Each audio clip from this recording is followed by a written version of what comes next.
সকালে উঠিয়া আমি মনে মনে বলি, সারাদিন আমি যেন ভালো হয়ে চলি। সারাদিন ভালো থাকতে পারি না, কিন্তু অমনি চালিয়ে নিতে হয়। সকালে দুটো সিদ্ধ ডিম খেয়ে দিন শুরু করি। তারপর কাজ, তারপর দুপুরে খাওয়া, তারপর আবার কাজ। এভাবেই চলতেছে।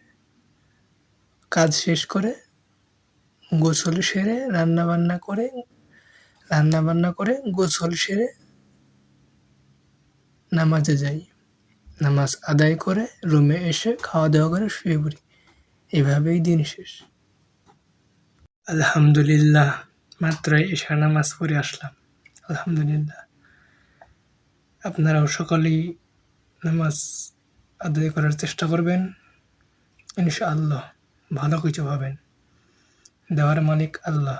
আল্লাহর কাছে চাইতে থাকেন, ইনশাআল্লাহ আল্লাহ আপনাকে সবকিছু দিয়ে পূর্ণ করে দিবেন। এখন খেতে যাব, খাওয়া-দাওয়া করে তারপর শুয়ে পড়ব। এভাবেই দিন শেষ। আগামীকাল আবার দেখা হবে ইনশাআল্লাহ। আল্লাহ হাফেজ।